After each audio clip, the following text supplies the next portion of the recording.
et coucou. Donc aujourd'hui, on va se retrouver après un certain temps. Il y a eu une part de flemme, il y a aussi eu des conditions de travail assez complexes, dans le sens où j'ai été obligé de faire un aller-retour pour rien, alors qu'on nous avait dit qu'on pouvait rentrer. Bref, ce qui est passé.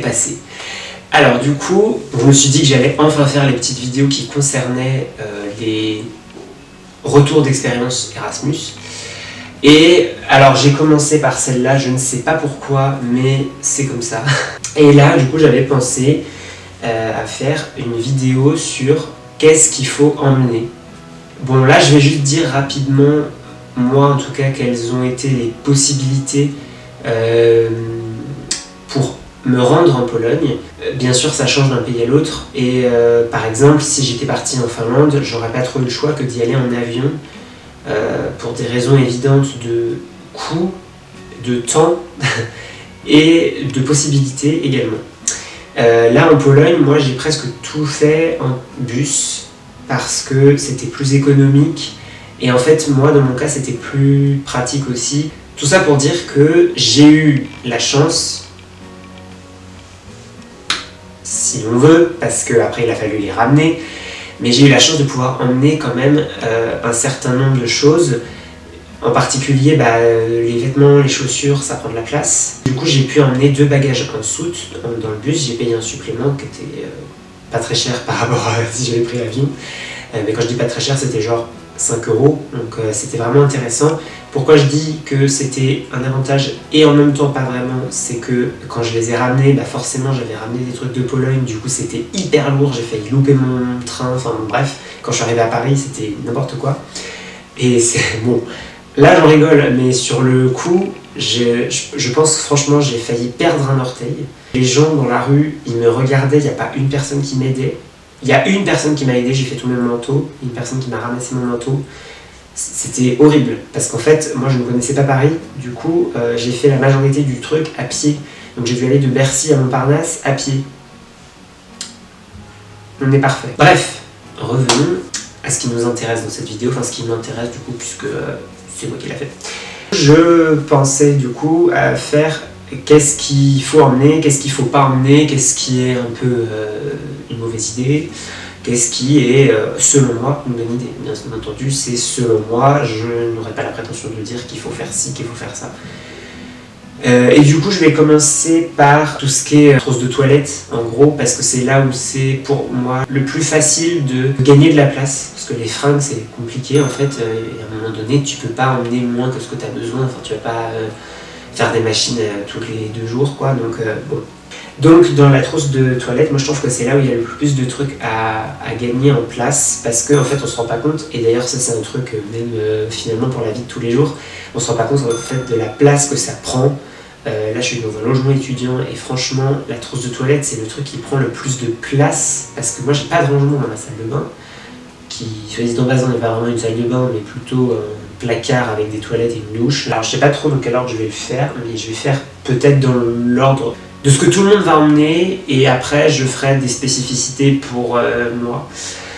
Alors, ce que tout le monde va emmener, c'est de quoi se laver, parce que, je pense en tout cas, moi personnellement ça se dit pas, je le sais, j'étais pas à l'aise d'aller faire, de me dire, je n'emmène même pas de quoi me laver, c'est-à-dire, si jamais je ne sais pas où trouver de quoi me laver, je me lave pas. Alors, je n'avais pas emmené de quoi manger. Donc si on veut par là, je trouvais ça plus important de me laver que de manger. Bon, c'est discutable. Mais toujours est-il que du coup j'avais emmené quand même de quoi pouvoir me laver un minimum quand j'arrivais. Et surtout, moi je ne savais pas vraiment, je savais que la vie était pas très chère en Pologne, mais je ne savais pas vraiment si ça concernait tout ou pas, parce que des fois il y a certains pays, tu payes l'alcool très peu cher, mais alors par contre dès que tu veux un savon, c'est 3 fois le prix. L'idéal pour moi c'est d'emmener ce genre de truc, c'est un savon en pain quoi, je suis pas révolutionnaire, mais évidemment que ça prend beaucoup moins de place que ça. Voilà, donc là j'avais ça sous la main, c'est le même principe, c'est un gel douche, ça c'est un savon. Bon, voilà. Mais c'est-à-dire qu'en fait, si on part de ce principe-là et qu'on réduit la taille de tout ce qu'on emmène, bah, on gagne une place de fou. Surtout que ça, bah, du coup, c'est un pavé. Ça a une forme non identifiée. Le bouchon, qu'est-ce qu'il faut dans cette forme-là? La version solide, la version pas solide. Bon, clairement, le choix il est vite fait. Ça permettra de gagner de la place pour ramener une bouteille de vodka. L'abus d'alcool est dangereux pour la santé, bien entendu. Alors là, j'ai pas d'exemple pas solide, mais pareil, ça c'est... Bon, je sais pas si tout le monde utilise ce genre de truc, mais ça c'est un nettoyant pour le visage solide. Donc en fait, il suffit d'avoir de l'eau sous la main et de le faire mousser. Il n'y a même pas besoin, en fait, en soi, tant qu'on a les mains propres, d'avoir une éponge ou un truc comme ça. Donc là, c'est pareil. Normalement, les trucs comme ça prend la même place presque qu'un gel douche. Donc je trouve que c'est vachement plus intéressant d'emmener ça. En plus de ça, en général, on y gagne sur le prix. Alors non pas parce qu'à l'achat c'est moins cher, mais parce que ça s'utilise beaucoup moins vite qu'un gel nettoyant. Ça c'est... Je l'ai remarqué en fait, moi le truc c'est que j'en avais acheté un qui était neuf pour la Pologne. Je l'ai toujours pas fini. C'est hyper avantageux économiquement parce que ça c'est un truc qui coûte 4 € peut-être.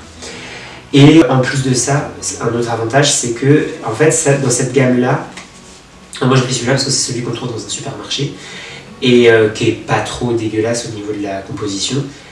En fait, ça c'est une gamme. Du coup, il y a la version gel. Et la version gel, elle est dégueulasse. Genre la composition, elle est toute pourrie. Alors que la composition du savon, du coup solide, elle est super. Donc raison de plus, je trouve. Et en plus de ça, bah, évidemment, ça prend moins de place. Et tout ça, c'est aussi une économie, bah, évidemment, d'emballage. Donc, moi, je vais rester sur ce genre de produit.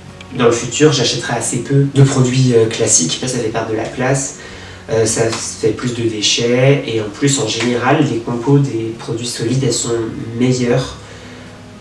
Surtout sur ceux qui sont plus modernes, comme les shampoings solides par exemple, ou les nettoyants visage solides, parce que sur les savons en pain, bah, les savons en pain ça existe depuis très longtemps, donc ils ont eu le temps de mettre des trucs dégueulasses dedans, mais voilà. Alors ça, donc c'est mon déodorant.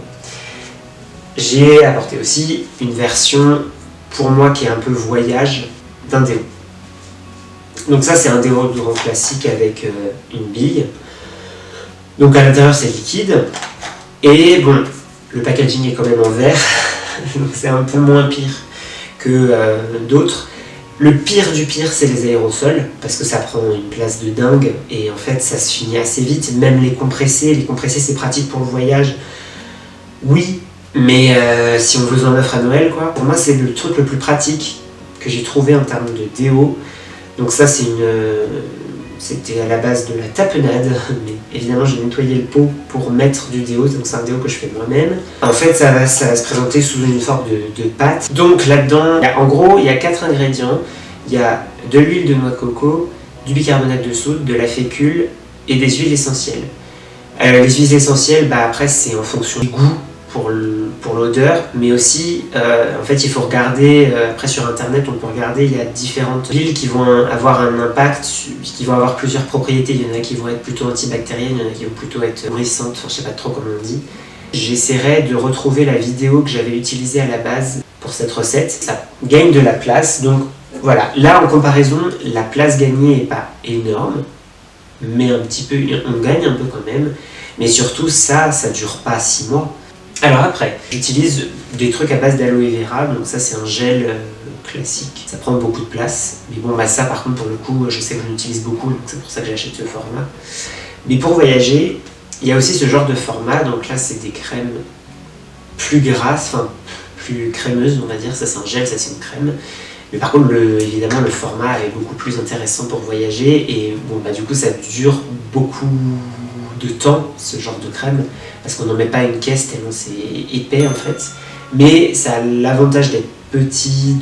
Je vais pas vous cacher que ça, la composition elle est super, ça la composition elle est pas terrible, mais bon quand on voyage j'ai envie de dire on s'en fout un petit peu, parce que enfin si on peut allier les deux tant mieux, mais si on peut pas, enfin, franchement, moi honnêtement je l'avais pas emmené ça, parce que bah, c'est mieux, mais flemme de gâcher de la place quoi. Bon, ça c'est plus spécifique pour les personnes qui se rasent. J'ai pas l'équivalent en tube ou en... je sais pas trop comment ça peut se présenter autrement. Mais alors pour moi, il y a deux possibilités pour gagner de la place sur le rasage. C'est soit d'avoir un rasoir électrique parce que ça prend pas tant de place que ça et en plus on n'a pas besoin de mousse à raser. Donc on n'emmène pas et le rasoir et la mousse à raser. Soit c'est d'avoir ce genre de truc. Donc ça c'est un bol à raser que j'ai trouvé dans un supermarché. Et donc le principe c'est que, bon alors là j'en ai vraiment plus beaucoup, du coup c'est rempli de ça fait un peu comme une crème. Et en fait le principe c'est que du coup on va venir avec un blaireau humide et on fait mousser et après on l'applique sur le visage. Donc en fait ça fait comme une mousse à raser. Alors c'est pas très petit, mais c'est quand même un peu plus petit qu'un tube de mousse à raser. Bon, moi perso je préfère aussi parce que c'est plus écologique. Et en plus c'est hyper économique. Ça coûte 1 €. Et franchement, du coup ça fait 6 mois que je l'utilise, sachant que je me rase à peu près tous les 2 jours. Et donc un blaireau on en achète un, et puis on en rachète un que quand il est abîmé. Mais bon. Ça c'était pour moi en tout cas les basiques, c'est ce que j'ai emmené personnellement. Pour tout ce qui est là, c'était plutôt on va dire du cosmétique. Après, pour la trousse de toilette, pour moi, il y a deux choses encore. Moi je trouve que ce qui est bien c'est d'emmener genre un gant de toilette et une petite serviette de toilette parce que c'est toujours utile. Après ça dépend aussi de ce que vous avez sur place. Si vous savez que sur place vous en avez, ça sert à rien d'en emmener. Alors chose par contre assez importante, c'est bien aussi d'emmener un minimum de médicaments. Les médicaments vous savez que vous utilisez relativement souvent. Et surtout les médicaments qui sont difficiles à trouver déjà en France. Par exemple, vos traitements spécifiques, mais alors ça j'en reparlerai dans une autre vidéo sur les démarches à faire avant de partir. Mais c'est important aussi d'emmener ça. Et après, ça c'est plus des commentaires un peu généraux sur la valise. Les vêtements, c'est bien d'emmener... En fait c'est con comme conseil, mais c'est un truc auquel il faut penser. Évidemment il faut emmener des vêtements qu'on a envie de mettre.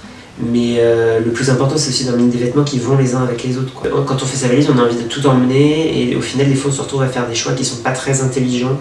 Donc faut y penser, mais c'est du logique. Après par contre un autre truc auquel il faut penser, moi je suis parti au semestre où il faisait le plus froid bien évidemment, surtout aux gens qui vont partir en avion.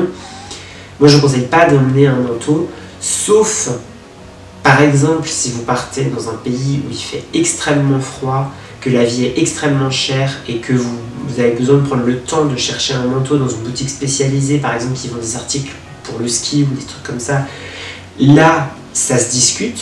Dans les autres cas de figure, je ne conseille pas d'emmener un vêtement qu'on met en France qui n'est pas forcément adapté pour des températures qui vont être très basses. Et un truc, du coup je ne l'ai pas ici pour le montrer, c'est dommage parce que c'était pas mal, c'est un truc que j'avais acheté chez Nature et Découverte. C'est des sacs de compression, alors jusque là rien d'innovant, mais c'est des sacs de compression sans aspirateur. Pour moi, moi je m'étais dit, je ne vais pas emmener de sac de compression parce que si j'ai pas d'aspirateur là-bas, je pourrais pas recompresser ce que j'ai compressé à l'aile. Et donc du coup, les sacs de compression, ils fonctionnent comme ça. Donc du coup, je sais pas trop comment ça fonctionne exactement, mais en fait, l'air, c'est avec le poids de ton corps que tu appuies sur le sac et du coup ça expulse l'air. Et moi j'avais peur, je m'étais dit ça, bon j'essaye parce que c'est en promo et que c'était vraiment pas cher, c'était genre à moins 70%, je me suis dit bon allez on tente, c'est l'occasion que jamais, en plus j'en avais plus ou moins besoin entre guillemets à ce moment-là. Bon, à l'aller ça n'avait pas pété, et je m'étais dit bon au pire, comme ça compresse pas non plus beaucoup, je pense que je pourrais ramener les fringues que j'avais emmenées dedans si jamais ça pète au retour. Ça n'a pas pété, je les ai utilisés plusieurs fois et ça n'a pas cassé. Et mine de rien, ça compresse un petit peu quand même parce qu'en fait, j'avais mis par exemple mes pulls.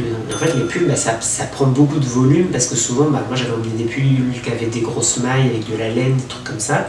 Après, ça, c'est pas forcément un truc essentiel de la valise, mais bon, ça peut aider, ça peut permettre finalement d'avoir sa valise qui est pas complètement pleine, parce que c'est vrai que quand on va du coup voyager, on a envie de ramener des trucs qu'on a bien aimé sur place ou des trucs qu'on a trouvé sympas. J'ai ramené une théière, je suis très content d'avoir ramené une théière, et j'étais content du coup d'avoir de la place dans ma valise.